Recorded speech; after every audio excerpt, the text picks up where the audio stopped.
I'm Robert Stewart with the Gray Robinson Law Firm. I have the privilege of being your Tiger Bay president for the year.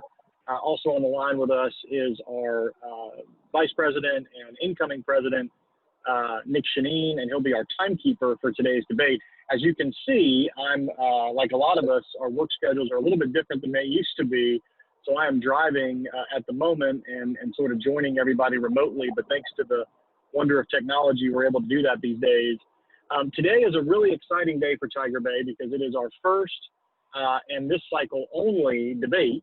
Those of you who have been members of Tiger Bay for a long time know that we traditionally host multiple debates in election years. This year, of course, has been an election year unlike any other, and a year unlike any other.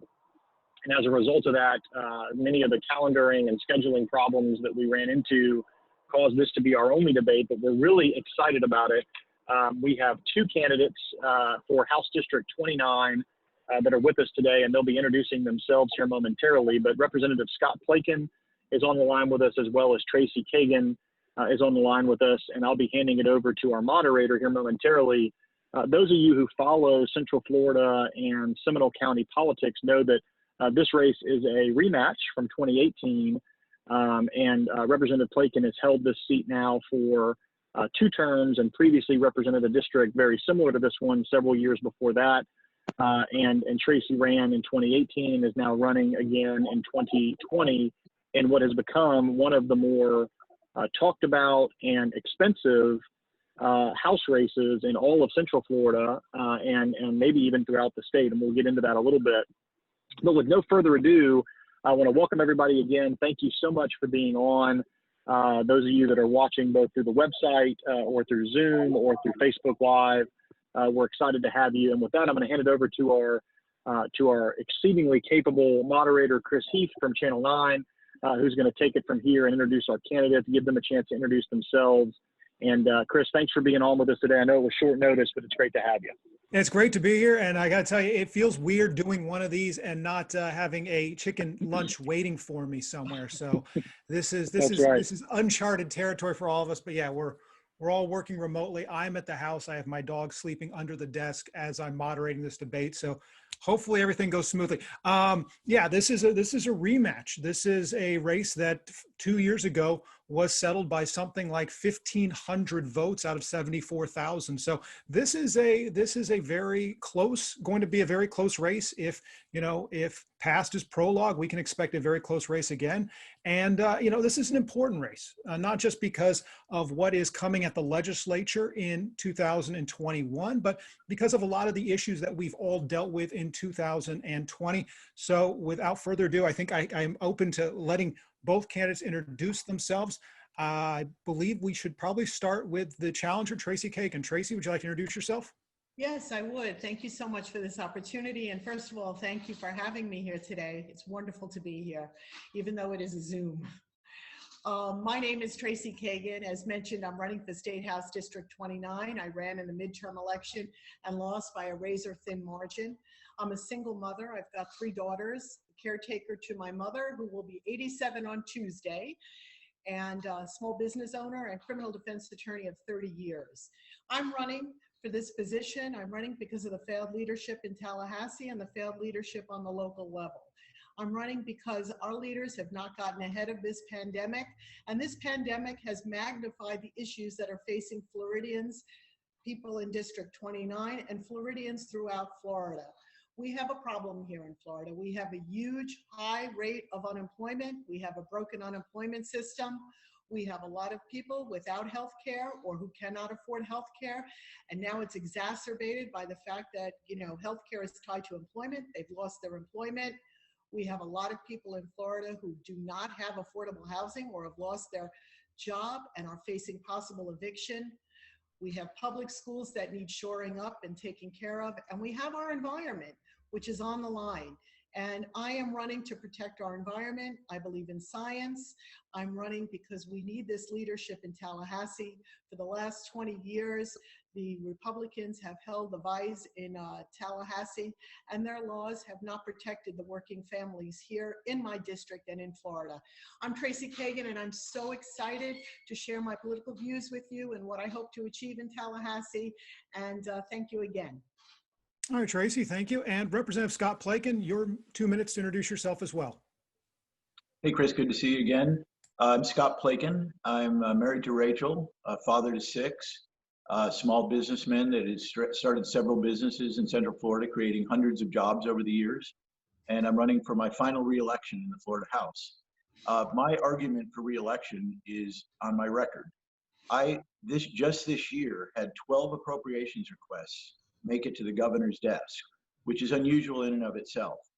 He vetoed $1 billion worth of items, and 11 of my 12 got signed into law. This is helping needy children with glasses. It's helping people with Alzheimer's, 2 local water projects, funding for the Family Cafe, which has about 10,000 people come to a convention for kids with disabilities. 11 of 12, I'm told that's the best record in the House. And part of that is because of the relationships I've built. Unlike my opponent, I can walk into the Speaker's office, the Senate President's office, the Governor's office, and get time to advocate what's important for Central Florida. Now, speaking of Central Florida, we have a dilemma here in Central Florida, in that it's no secret that Democrats pretty much have run the table here in Central Florida. If reelected, I'll be the senior most Republican here in Central Florida. And with my relationships, I'll continue to be effective in doing this. So I would say my argument is, here's the problem Central Florida has. It's all Democrats in a majority legislature. So getting the priorities just by the very nature is going to be very, very difficult. So with all due respect to my opponent, she can't do what I can do when it comes down to getting appropriations for our community. Also, I'm a bipartisan lawmaker. I worked on Donna's Law to eliminate the sex offense statute for limitations for sex offense against minors. I worked with Senator Stewart and Tracy Davis, both Democrats, to pass that bill.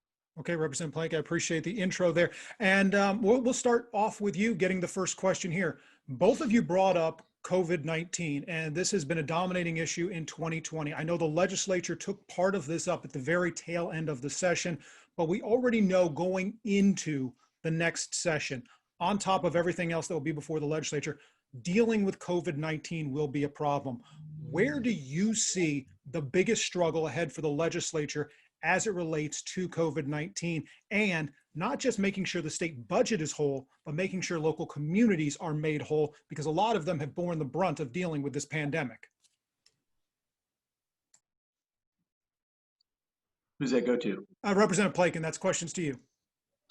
Okay, in terms of leadership in Tallahassee, I was there in my previous service during the Great Recession. And I'm told by our state economists on a financial basis to the state that this is not going to be even as bad of a hit as the Great Recession.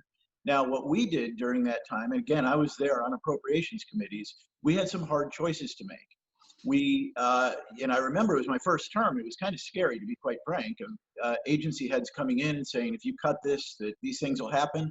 Well, it turns out we were one of the few states that made prioritize things and made the cuts were necessary to balance our budget without raising taxes. Now, some of the Democrat states, in fact, many of them, Illinois comes to mind, on the last day of session, they raised their taxes by 50% corporate and individual, and they're still suffering a hangover, I call it, from the decisions they made 10 years ago. So I will sit here and say, I don't think we will not raise taxes. I will not vote to raise taxes.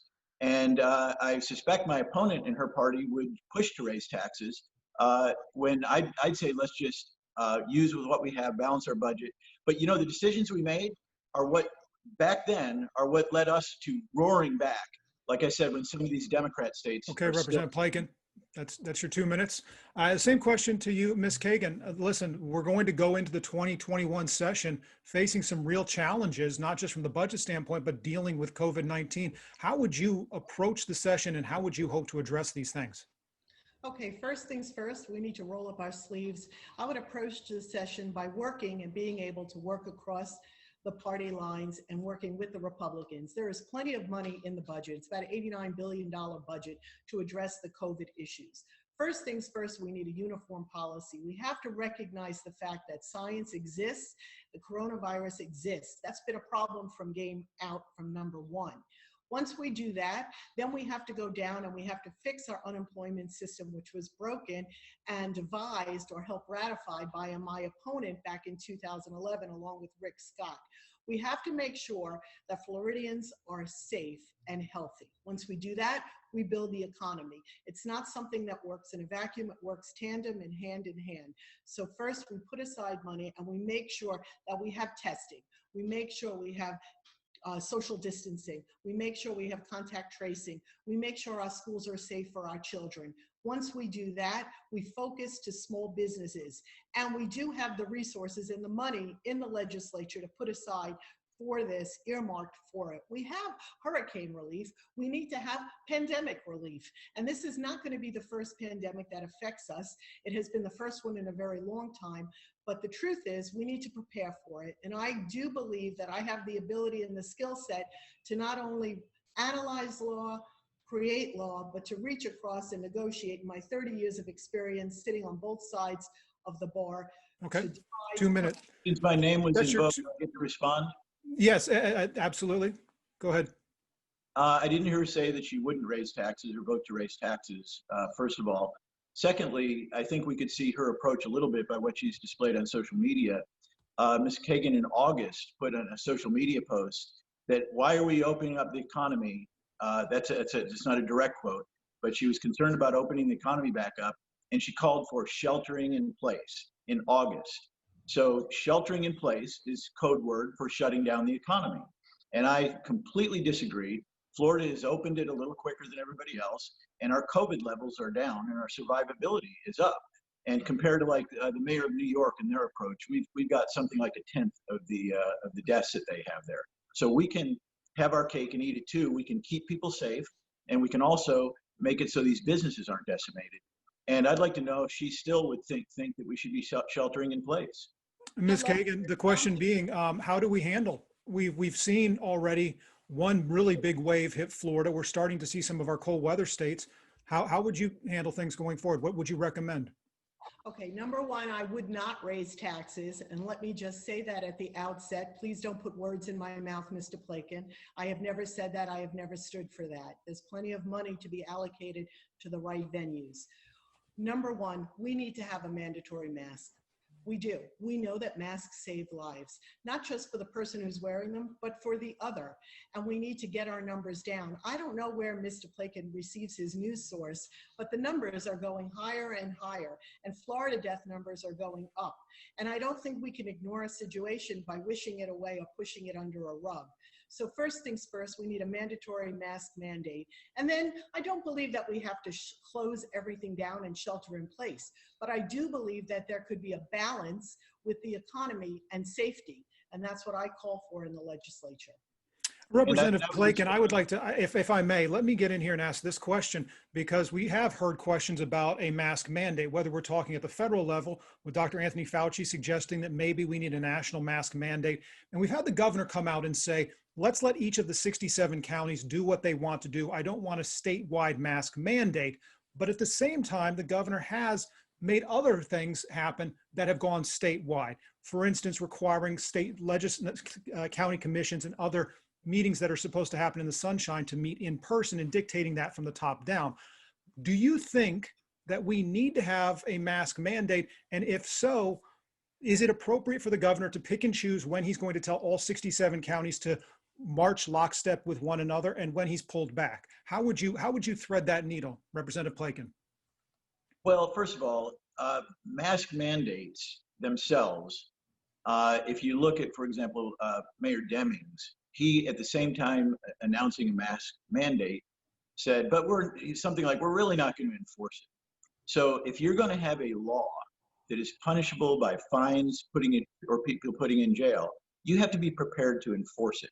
And the communities that are doing that, it makes them feel good that they have a mandate, but very rarely is it enforced. Now, I would suggest a better approach than government forcing you to wear this piece of clothing would be what's happening now, in that cultural leaders, media, political figures are all encouraging people to wear masks, and even sometimes shaming if they don't. I go into Publix now, and very rarely do you see anyone without a mask. So you have choice. I guess Ms. Kagan would want the government to force us. And my approach would be, as leaders, to try to persuade people, and it is working. It's really culturally now, if you don't wear a mask and you're around other people, that you don't care about them. And that, I think that's at least partially true. So it's really a different approach. She wants the government to mandate things, and I want people to make choices and still wear masks. May I interject one quick moment? Ms. Kagan, yes, please. Quick. It's just a very quick precept. I'm an attorney, and we have this thing called the seatbelt law. Okay, that's mandatory. That's to protect not just yourself, but other people. Absolutely. Health is on the line. The numbers are climbing. This is a unique situation. It does not do an undue constraint on someone to wear a mask in a public place where you can put yourself or others at risk. Period. End of story. And I agree with that. I agree that we should all wear masks. And by the way, there is a distinction with the seatbelt law. Driving is a privilege in the state of Florida. You get a license for it. But to force somebody under the force of government to wear a mask is functionally different in that you don't have a license to go walk into Publix, for example. Again, to be clear, I think everyone should wear masks. And if you're in close proximity to others and you don't, you're really showing you don't care about them. So unless there's health problems, and some people have those. Representative Plakin, to that end, the original question I asked had to do with a little bit of it seems to be that the governor has at times decided to let the cities and the counties do as they see fit for their own local areas, and at times has decided that the whole state needs to be doing one thing. Do you think this has been the right approach by the governor to pick and choose when he wants to exert the full force of the governor's office and when he wants to maybe be hands off? Well, that's certainly his constitutional authority allows that. And I think he would fall on the side more than most of these governors at greater discretion to the cities and counties. But there's something that is not that well known or understood that, when our country was founded, it started as states. And then without cities, cities became authorized by the state. We have 412 cities in this state. I chaired the committee where we authorized 2 new cities a couple years ago. Over on the East Coast. And this year we voted to eliminate the city of Weeki Wachee because it was underwater. The mermaids are going to be okay, but it was underwater just like the mermaids. So we as a state government have a responsibility for the state. They have for their own communities. But there are times when the governor should step in for the greater good of the state and make these kind of decisions. And it's not new in any state government. And Ms. Kagan, same basic question. Your reaction to the governor choosing when and where he wants to exert his authority, especially under the emergency powers he has right now? I'm a cut to the chase kind of girl. People who know me when I litigate, I don't know what Mr. Plakin is talking about with different cities. The question that you asked is whether Ron DeSantis should make a uniform law protecting Florida. And I do believe he has that obligation. Of course, he has the constitutional right not to, but he has not exercised good judgment. He has not been a leader in light of this coronavirus. And I do believe that he has the obligation to protect me here in Orlando and protect the person in Pinellas County, the person in the Panhandle, the person in Key West. And I do believe having some uniformity with wearing a mask. We're not telling people to do anything that would be socially restrictive, but to be wearing a mask in the first line of defense of a pandemic that has taken 229,000 lives to date in the United States. I want to ask about one of the more controversial bills that was filed and ultimately passed in the last legislative session, and that has to do with parents giving consent for a minor to have an abortion. And we'll start off with you, Ms. Kagan, on this question. This was obviously a hotly contested bill during the session. It ultimately passed, changing Florida's laws from parents being notified to parents giving a consent. How do you feel the legislature, is this something that's now settled and we move on, or would you like to see this revisited and maybe this rolled back in the upcoming session? I would like to see it revisited. I would like to see it rolled back. You know, Roe v. Wade has been decided on the federal level already. This is an attempt by the Republicans in Tallahassee to manipulate a woman's right to choose and a woman's right to make decisions regarding her own body. Those decisions should be made with her family, her priest or her rabbi, and herself. And I do believe that that restriction will have a chilling effect on adolescents, could lead to a rise in depression, could lead to a rise to suicide, or in a horrible circumstance, could lead to a rise on teenagers resorting to their own methods to terminate an unwanted pregnancy. And Representative Plakin, same question to you. Is this something that you would want to see revisited, or should maybe the legislature move in a more even restrictive pattern as we've seen other states do? Well, something that Ms. Kagan said about a woman, and of course, children are women too, but we're talking about children now. And it really comes down to parental rights over their control, if you will, of their children. As a father of 6, I've had challenges with teenagers just like everybody else. But I think ultimately the health, safety, and well-being of that child in every other facet of law is the responsibility of the parents. There are numerous things that you can't do, like you can't go into an R movie if you're under 17 without your parents. So to suggest that you could get a serious medical procedure like this done without your parents is contrary to the rest of law. At most schools, if your child has a headache, the nurse can't give them aspirin without parental consent. So why should a minor be able to do that? And by the way, we had extensive judicial bypasses there as well. And I know there'd be plenty of lawyers if these are difficult home situations that can help these minors out. So the other side never mentions that, but we have quite a bit of bypass procedures in there. One of the other things I want to talk about is the unemployment situation. And I know, having covered this extensively here at Channel 9 for several years, this has been a problem that was building for years and years, but didn't really come to the forefront until our unemployment situation got up above double digits. And we really saw a lot of people suddenly turning to the Connect system and finding out that it didn't work. By the time we have the legislature gavel in next year, this may not be the foremost issue, but it still seems like it's something that needs to be fixed. Representative Plakin, I'll start with you. What needs to be done to fix the unemployment system? And would you be open to changes in both the allotment per week that a person gets while they're unemployed, which right now is $275 a week? And would you be open to changes in the number of weeks, which right now is just 12, that Floridians can get if they find themselves unemployed again? Well, yes, I'd be open to changes, and I need to correct you, Chris. It's not 12.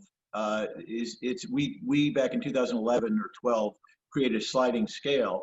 If unemployment is below 5%, it's 12 weeks, and if it's over 10%, it goes to 23 weeks. But so, if I may, and I'll let you have your time here, that of course doesn't start triggering until we hit the next fiscal quarter. So right, for that example there, that extra week didn't kick in until October, which means people would have exhausted the 12 before they got to that. I understand the scale, but depending on the timing of it, that extra week may or may not ever actually show up. So fair enough on that point, just a point of clarification. Chris, you're absolutely right.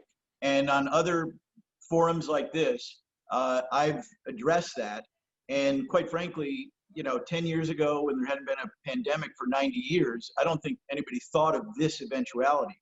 I have called for publicly that we make the time that we mark the unemployment as real time or as close as we can to it. You're right.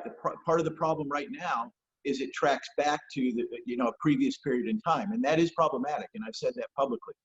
So I think that also now in terms of the range of number of weeks, the reality is that 2.8% unemployment, like we had before the pandemic, that's considered full employment. Anybody that wants a job at 2.8 can get a job. So should you really get 26 or 30 or 50 weeks if unemployment is at 2.8%? That is a policy question. Also, I think we need to find out how Deloitte created this train wreck. They're one of the top IT companies in the world, and I'd like to see us suspend other contracts with them until they make this right. And lastly, the amount of $275 a week, from what I understand, was put in under the Democrats when they controlled the legislature many years ago, and it's never been changed. So I think that needs to go up a lot. And Ms. Kagan, the same basic question to you, both accountability, weeks, and amount.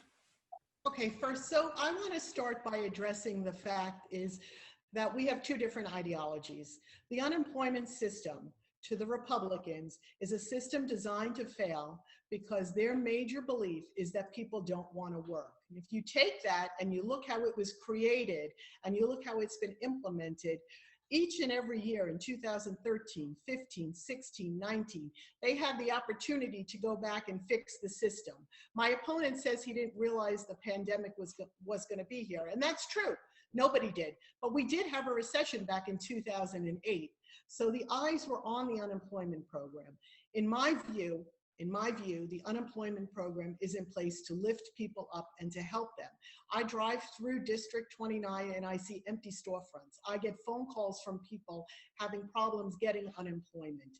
It should be 26 weeks and they should have due process and a procedure to renew it for another 26-week period, not going through some portal where it's subject to fail, but actually having a meeting with a panel of people and being able to present evidence and speak to someone. Each person is unique, and to see either how they can get a job or whether they need to extend the time.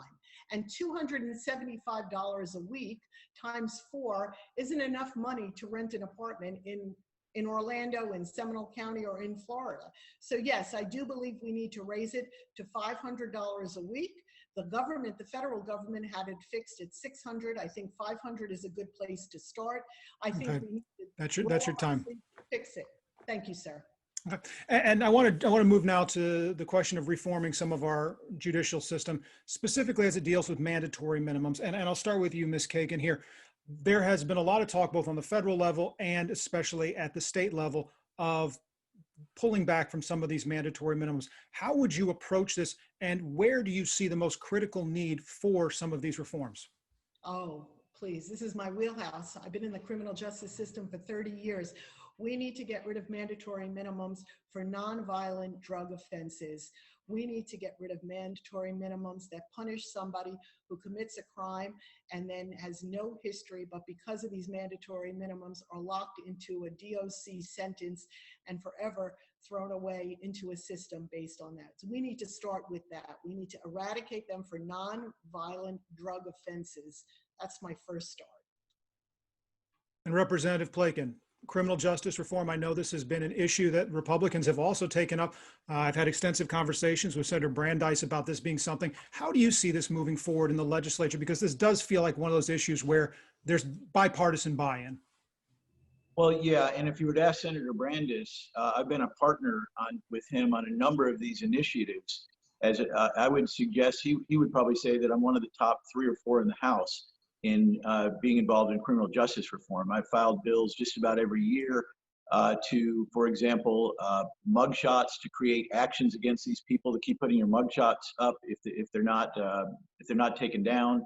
I filed a bill where it's pre-arrest intervention, where adults can be given civil citations that ultimately made its way in law. And many of these bills, as I present them in committees, they're often full rooms. And you have groups like the James Madison Institute and the Human Rights Coalition both standing in support. So that has been a signature issue with me right from the beginning, actually. And I'm proud to work with Senator Brandeis, probably the leader in the legislature, as one of his key partners in the House. In terms of mandatory minimums, I agree. And my theme of my work is on young people that do dumb things. That we should, and we constantly look at how we can, how to better handle that, including like my bill on adult civil citations. We already have juvenile civil citations, and that's pre-arrest, so you don't get a mugshot if you take this route. I also want to ask about the affordable housing issue. We are right now looking at a lot of people that may be behind on their mortgages, may be behind on their rent. We've seen some of the eviction moratoriums be lifted. And we also are at the same time, at least pre-pandemic, we're facing a affordable housing crisis. The legislature has for years raided this trust fund to help balance its budget. And you've heard lawmakers on both sides say that needs to stop, but it always seems to happen. I'll start with you, Representative Plakin. We are going to be passing another very tight budget in 2021. The Housing Trust Fund will be sitting out there, will be a tempting source of money. Are you concerned that it will once again be raided so that the state can balance its budget? Well, I think that the best way to look at what we would do going forward is what we did this past year, where we did fund Sadowski. I want to say 142 million, but I may be wrong. So, yeah, I mean, I would push that we keep funding that. Now, as a practical matter, in the legislature, most of us, unless you're on that particular committee, will see a budget that either has it or doesn't, or has some amount. So you have a decision whether you vote against the budget for that reason or not. And I think even in years when it hasn't been there, I think many of the Democrats have voted for the budget. So to the extent that I'm involved on any of the committees, I would push to see that substantially or fully funded. So I think it's an important priority. At the same thing being said, we're going to have a lot of things coming at us, but I'm the one that was there during the Great Recession and has the experience to navigate this crisis. I've said to one of the newspapers, I said, I'd like to be there to navigate one more crisis before I leave 2 years. And Ms. Kagan, the same question to you. The Affordable Housing Trust Fund continues to get raided. It may be a tantalizing target in 2021. How would you approach this if you're in the legislature? We'd absolutely not touch the Sadowski Fund. That fund was created for affordable housing. It must not be touched at any cost, period. While we're on the budget, let me start there. I've heard from several people in Tallahassee that member projects may be the first thing that actually gets cut as they try and balance the budget. I'll start with you, Ms. Kagan. If you end up in Tallahassee, are you concerned that any project you go up there to try and get accomplished will be zeroed out because there's just frankly not enough money? No, I'm not worried about that. I think that what we need to do is sit down with the budget and analyze our priorities. Priority 1 is the coronavirus. Priority 2 is unemployment. And then priority 3 would be the affordable housing. I think once we reprioritize what issues we have, there's money there. There's a lot of money that's been siphoned away for pet project or corporate lobbyists that have not been addressed by people in need. And I think it's just about prioritizing what's important to the people. And you say money that's been siphoned away. Can you elaborate briefly? Well, I believe that there has been money put away for pet projects, probably, especially with regard to pet projects going into the corporate benefits. Corporations have gotten huge tax breaks here in Florida. In fact, our governor just gave back $543 billion back to corporations, not helping small businesses whatsoever. I believe if we don't make those corporate tax breaks and we have that money from corporations and we can put it into a venue more suitable, like the Sadowski Fund, like shoring up public education, like fixing our unemployment system. Representative Playkin, basic same question to you, and if you'd like to elaborate as well. The question being member projects on the chopping block, and then also, of course, the question of, are we spending our money in the right place? Well, I think that this question, what it leads to is one of my strongest arguments for reelection. Like I started in the introduction, I had 12 member projects that made its way to the governor's desk. And knowing we were in the pandemic when he made these decisions in July, and he left 11 of my 12 projects. And the reason for that is I don't take pet projects like my opponent is referring to. I take things that I believe are important priorities, first to this district and second to the state in general. So I have the ability with my relationships to get these things done. And yes, whether I get 12 projects through, that remains to be seen.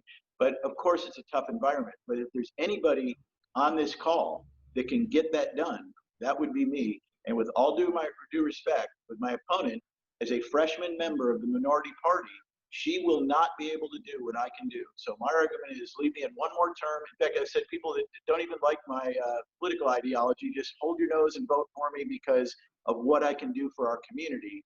And then I'll be gone in 2 years. So I'm glad you asked that question. May I respond to that, sir? Yeah, 15 seconds, please. Okay, I know my opponent likes to tout his experience and that he's been in Tallahassee for a long time. I would just ask the voters in Florida and the voters in my district to look at his record, examine the record. It's not about experience, it's about what you have done and your record. And you need to be able to stand on your record. And if you do examine his record, you realize that it's flawed, that he has not been the voice for the Floridians, he's been the voice for corporate lobbyists. Representative Playkin, I'll give you 15 seconds to respond as well. Well, I'm sure the people that are affected by Donna's Law, which eliminated the statute of limitations for sex offenses against minors, would disagree. That was bipartisan.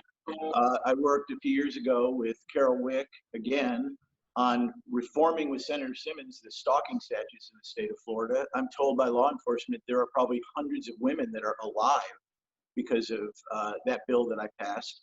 Of the 40 bills that I've passed, which is quite a big number, Okay. all but just a few of them have been bipartisan. I see stop, so I'll just stop there. And Nick, I don't know if we have questions from the members you want, or if you'd like me to continue. I will. 15 seconds for you, Nick, to respond to my question. Wait, let me get my timer up. Nope, wrong one. I have asked the audience for questions, and so far I have not yet fielded any. So, Chris, if you'd like to continue to ask, I would propose that your next question, while we stall for a couple of audience questions, we are ostensibly missing a candidate here, at least in theory. I personally, being part of a political club, would like to hear about the politics inherent in that. And so if you would like to ask a question to that area, Chris, I would appreciate it on behalf of Tiger Bay. The question about the missing candidate from today? That would be the question. Address that. I guess, yes, fair enough. We'll start with Ms. Kagan. We have a third candidate that declined to participate today. There will be a third name on the ballot. Your thoughts on that? My thoughts on that were recently published in the Orlando Sentinel article.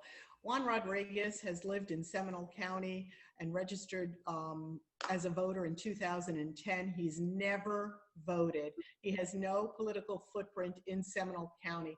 But more importantly, there is a direct line from Juan Rodriguez to the GOP party. They have published mailers for Juan Rodriguez. They have put money into his campaign. In fact, interestingly enough, they helped pay for his filing fee along with the NPA in Senate District 9. I believe that Juan Rodriguez, along with the other MPAs in Seminole County, were put in by the GOP party to sway and siphon votes away from the Democrats in favor of people like Scott Plaikin. Well, I'll respond to that. Yes, Representative Plaikin, absolutely. Yeah, once again, Ms. Kagan and the truth seem to be strangers. The guy that wrote the check to Juan Rodriguez, I've never met, and he's a Democrat. Secondly, she said that the Republican Party has been running mail for Juan Rodriguez, and that's simply not true.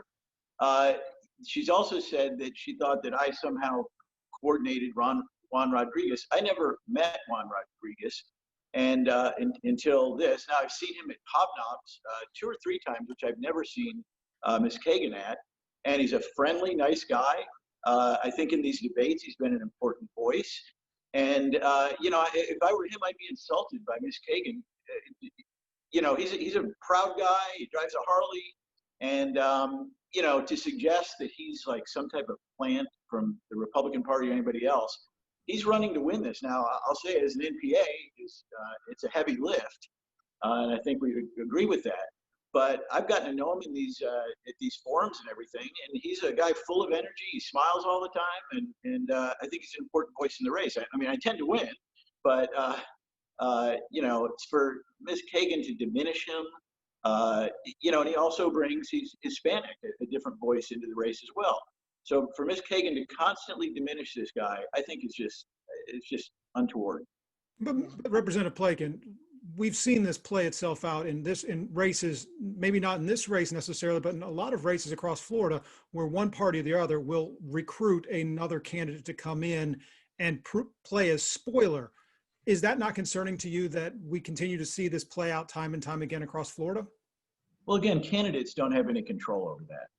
You know, I believe in my talking to Juan, he of his own volition decided to run. I'd never heard the name before. I don't know anything. I didn't know anything about him. So, you know, the way our system's worked out, anybody can run. Now, what motivations are of people that would back somebody like Juan, you know, I don't know.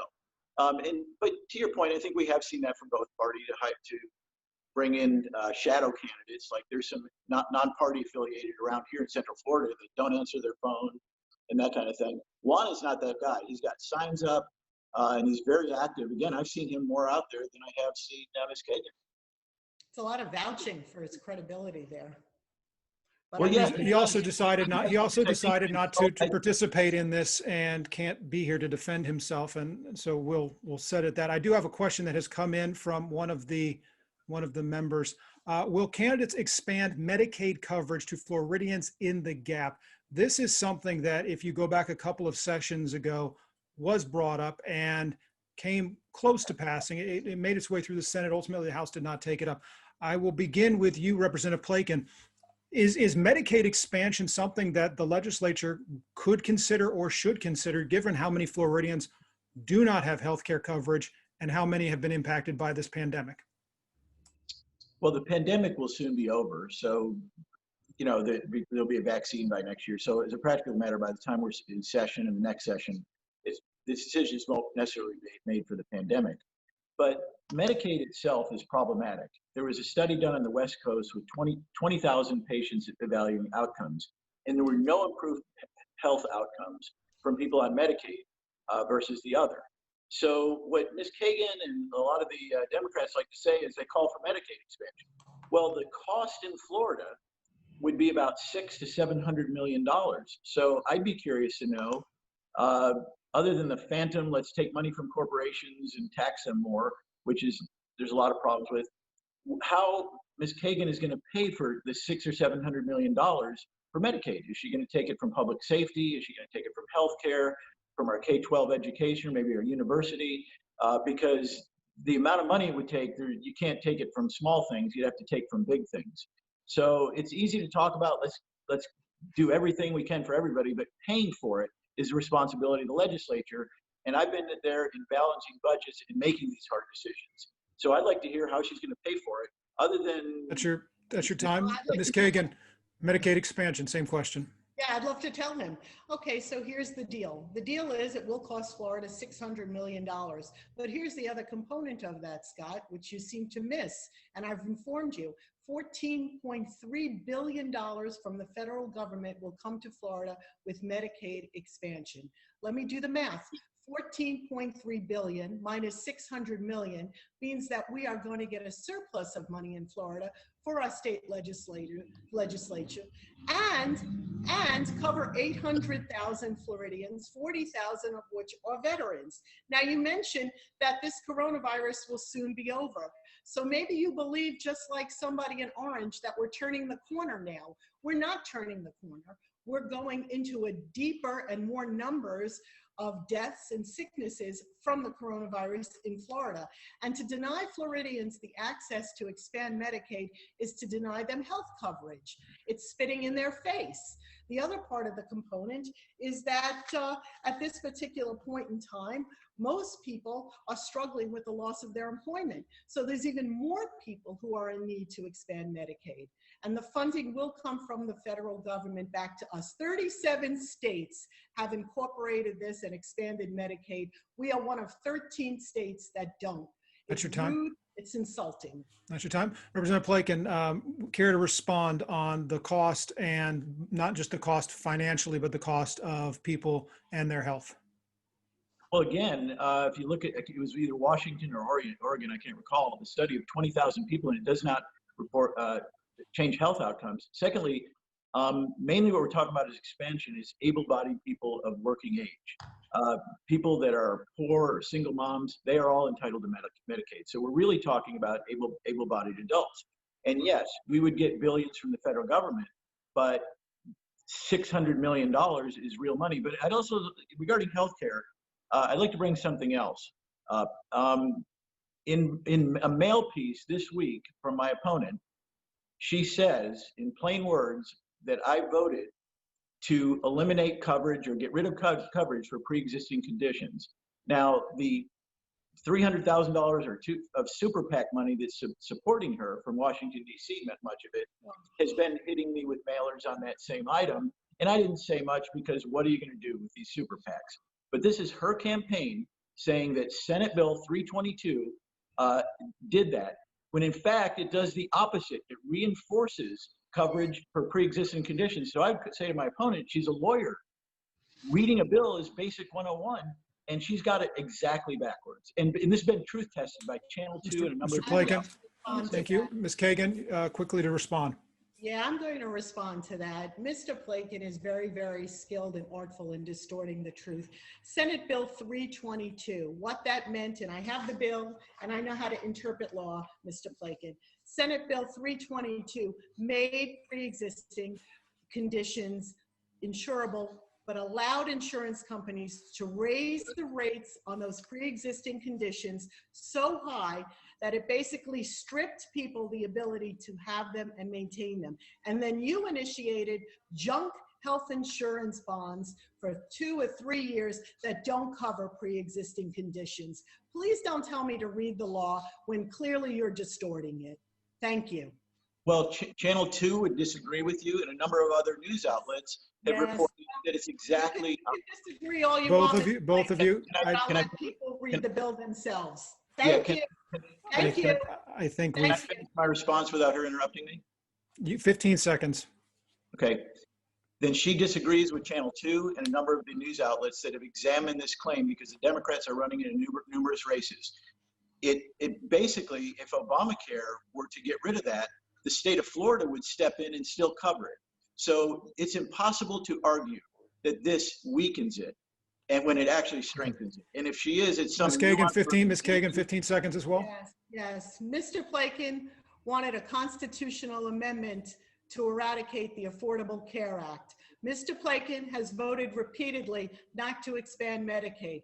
Mr. Plakin's health plan is paid by the tax people, us, me and you, while he's denying access to millions of Floridians. That's all I have to say. And if you read the Okay, bill. that's 15, Thank that's you. 15. Done. And Nick, I think- if she's elected, will she turn down the health insurance provided to all state employees? I'd like to know the answer to that question. Well, I appreciate you asking it, but I'm wondering where we're at on time, Nick. We are actually doing well. But we should get to where the candidates can say closing statements.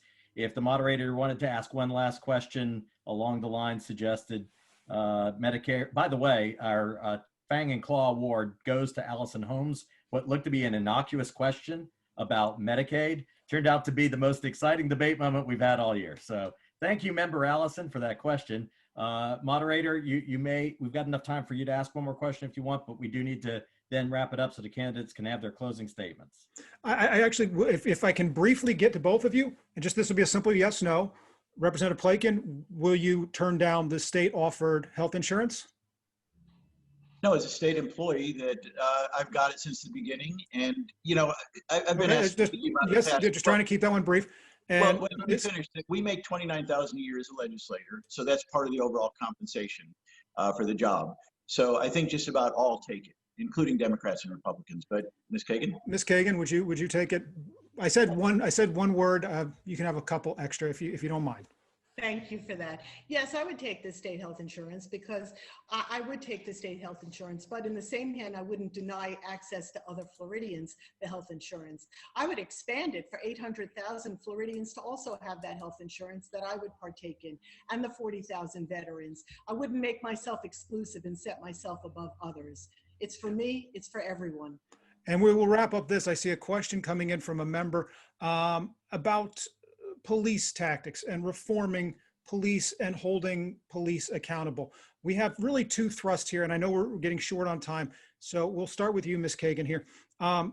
When it comes to police reform and holding bad officers accountable for when they step out of line, how do you see that? How do you see that going? And is it concerning to you that we are approaching this session and there's already been a tone set of how this will be dealt with from both the leadership and from members hearing it from their constituencies? How would you approach that issue? Okay, so first of all, my opponent likes to do some fear mongering like the Trumpians and say that I want to defund the police. Let me just say this. I'm the only candidate in this race who has been involved in the criminal justice system and dedicated my life to it for the last 30 years. I've worked with thousands of police officers and I've represented thousands of people. I do not want to defund the police. I stand for law and order, but I also stand for social justice. So yes, We need to have oversight. We need to have accountability. There has to be reform. But I definitely believe in law and order. And the fact to tout that I don't believe in law and order is such a misnomer. It's egregious, and it's just used to deflect and incite people to siphon the vote away from me. And Representative Plakin, dealing with when police step out of line and improving accountability, while at the same time holding, officers that do step out of line accountable for their actions. Well, I'm very proud of my support by Seminole County Sheriff Dennis Lima, by State Prosecutor Phil Archer, and I'm also proud to be supported by the 22,000 law enforcement officers or their association, the Police Benevolent Association, because they've recognized that I'm the law and order candidate in this race. I think this is a dividing line in the race, and I'm glad that question got asked. And I don't think I don't know if either of us would disagree with this. The dividing line is what preference we give to law enforcement. Of course, if there's bad cops that do bad things, they should be suspended, fined, or prosecuted, or worse. But most of the people are good-meaning and helpful. And my opponent, by the way, she says not defund the police, but I'm wondering, she took $11,000 from an organization that has as their policies to defund the police. Now, they don't say defund the police, they say reorient the assets to social workers or that, but that's code word for defund the police. So she took $11,000 and signed a pledge. Now, there has been some mail from outside parties say the pledge directly didn't say that. But the organization is a defund the police. That's your time, sir. I appreciate it. She took $11,000. Sir, yeah, I'm aware, but that is the time. And I've actually looked into that organization, and I think you were much closer to the fact there with the fact that they did call for some reforms. They don't actually say defund the police in their literature, but it does say that. We'll wrap up with closing time and last closing statements. And we'll start with you, Ms. Kagan. You went first introducing yourself. I'll let you go first in your final 2 minutes of closing remarks. Thank you so much for having me and allowing me to express my ideas and my concepts. This is a very important election. I don't want to minimize it. Everyone knows how important and what's on the line here. As a citizen in my district, I'm running because we need leadership in Tallahassee that actually is a voice of the people, that actually respects the constituents and the voice of the people, not corporate lobbyists. And the people in District 29, what they're telling me are that they want to feel safe. They want to be protected with their health, with their unemployment. They want to make sure their rural boundary and their environment is protected. And they want to make sure that their public schools are maintained, that their teachers have livable wages, that the paraprofessionals are paid, and that also there's affordable housing. There is a big difference between Scott Plakin and I do not want to be part of that old regime. I do not want to be a fossil in the government. I want to bring change to the government and actually represent the constituents and make that effectuated change. And I believe we can do that with the budget. I believe that people are frustrated right now because they're not being taken care of, because they do not have that guidance and that leadership. And my role as a public servant, and I think people lose sight of that when they get to Tallahassee, but my role as a public servant is to serve the people's needs to the best of my ability and within statutory and economic bounds. And that is what I want to do, given that opportunity to get to Tallahassee. And Representative Plakin, your 2 minutes to close as well. Well, thank you again. Thank you for doing this. And strangely enough, I agree with quite a bit of what Ms. Kagan said in terms of what the priority should be, especially where she said increased teacher pay. And I was very proud to vote for $500 million in increased teacher pay, including bringing our starting teacher pay to one of the highest in the nation at over $47,000 for a starting teacher. So, but a lot of the priorities she just said I would agree with.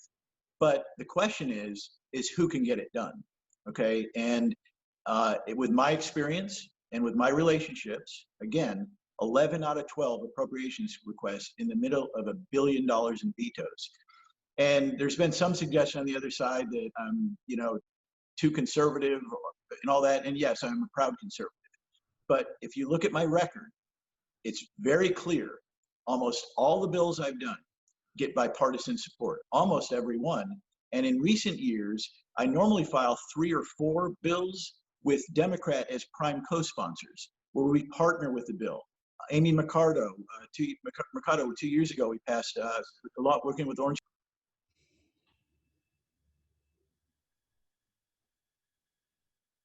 Somebody's calling. This year, getting rid of the statute of limitations, again, with Tracy Davis from Jacksonville, Democrat, and our local Senator Stewart. And on throughout all the bills, all the criminal justice reform that I've done, all of it bipartisan. So I'm the guy that can, A, have the relationships to walk into the leader's office and advocate for Central Florida as a member of the majority party. And B, I'm the guy that, again, the last term, this would be my last term if reelected, that is, we know can work across bipartisan lines, because I've done it many, many times. And you can ask some of the Democrats that I serve with.